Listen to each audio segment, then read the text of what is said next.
Hello, welcome back. Today we're going to talk about nutrition for recovering from injury and preventing illness in competitive athletes. Let's start with preventing illness. There are some key strategies to limit infection risk so you can keep training for longer. The first, of course, is to prevent transmission of pathogens.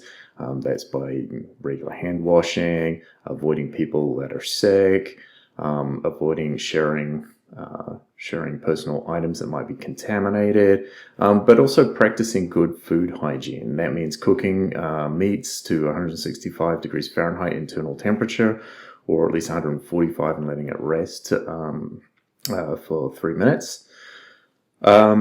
It's a good idea to during periods of intense training to wash your hands with antimicrobial soaps.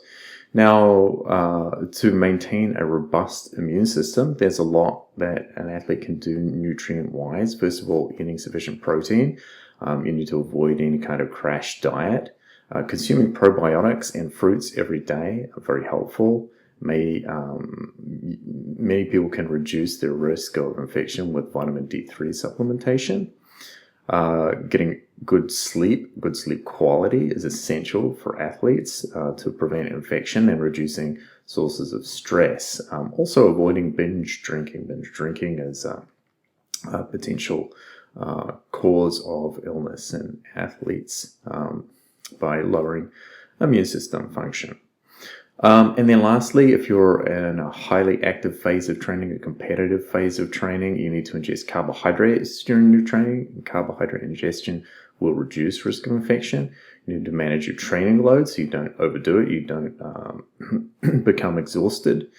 And you need to ensure adequate recovery time between bouts of training, and refueling and rehydrating after workouts is essential. All of these things you'll need to do to maintain your health, to prevent illness. The fewer days you're ill, the more days you can train, and the fitter you will become. Now, if you've been in the unfortunate situation of having a muscle injury, there are some things you can do nutrition-wise to accelerate your recovery. So here are some of the things you need to do. First of all, you need to increase your protein intake.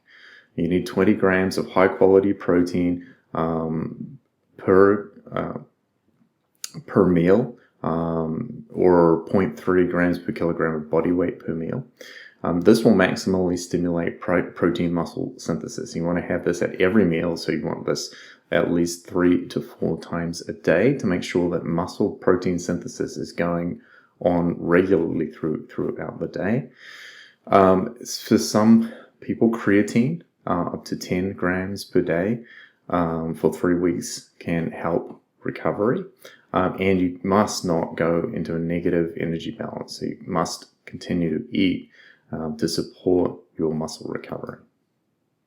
If you have a tendon injury, there are some additional things that can help. Tendon injuries, once the pain and swelling has gone down, you will normally enter a rehab phase. And in that rehab phase, it's recommended to do 3 bouts of 10 minutes exercise with around 6 hours of recovery between those bouts of exercise to strengthen the damaged ligament. You can improve the growth of that damaged ligament, first of all, by taking the same kinds of proteins that you would for a muscle injury.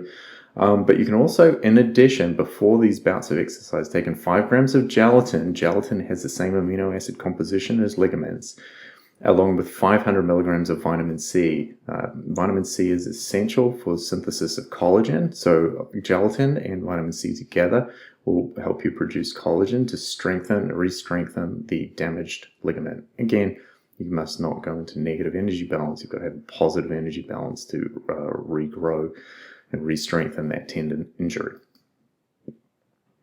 So, nutrition recommendations to minimize muscle loss when injured. If you've been incapacitated and you can't move, it's risky because you'll start to lose muscle mass.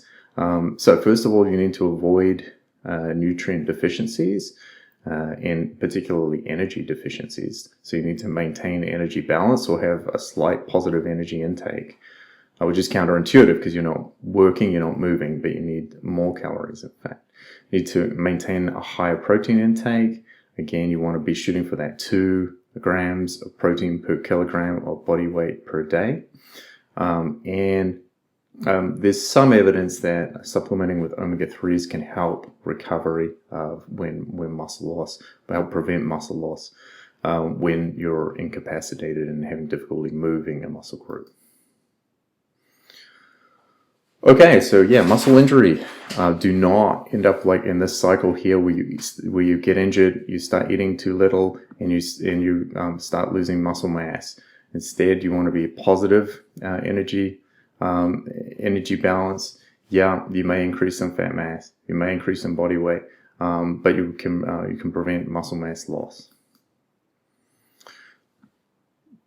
Repeating the use of gelatin to promote collagen synthesis. Gelatin is an excellent source of the amino acids that are found in ligaments. So 5 to 15 grams of gelatin 1 hour before 6 minutes of rope jumping has been shown to improve ligament strength twofold. So if you're recovering from injury, 5 grams is a good start, but if you really want to strengthen a ligament, 15 grams of gelatin before rope jumping will improve that strength. And here, there's some evidence now that fish oil will not only improve cognition and mood, but it can help with muscle recovery. And it can attenuate pro-inflammatory responses associated with illness. So there is definitely some evidence that adding fish oil to your recovery strategy is a good idea.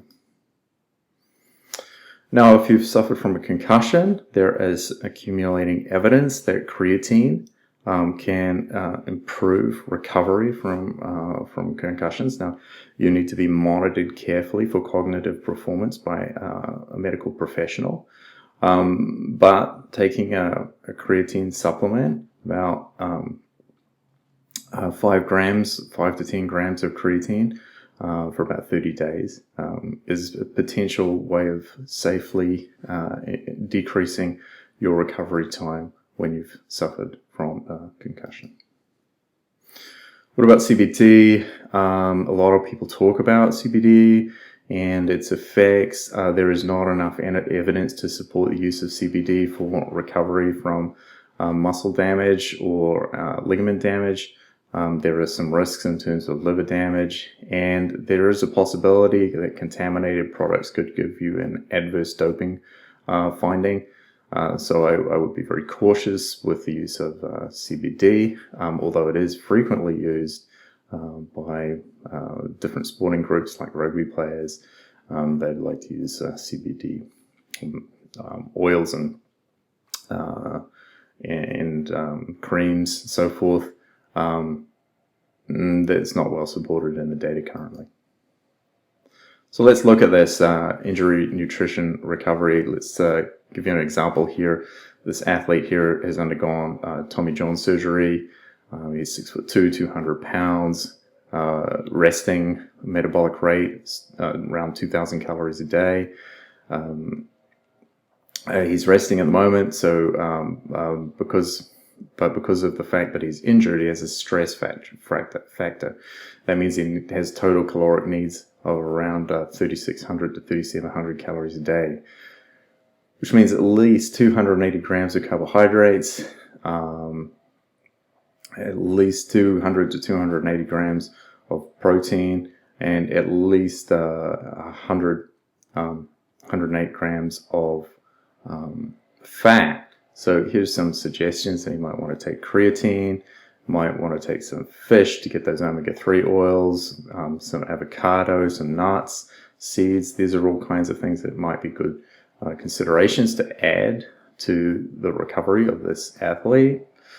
You could have your athlete also emphasize foods that are antioxidant, things that are high in vitamin E, such as almonds or spinach or sunflower seeds, or high in vitamin A, any of the yellow vegetables such as carrots or sweet potatoes, and vitamin C, oranges and strawberries, kiwis and bell peppers. This is going to get that vitamin C that this athlete needs to recover from their surgery. You'd also like your athlete to emphasize calcium, omega-3s, and vitamin D, and to make sure that they're topping up their protein intakes 3 times daily with that 2 grams per kilogram of body weight per day. Here we go. Protein intakes, 2 grams per kilogram per day, lean meats, fish, eggs, dairy products.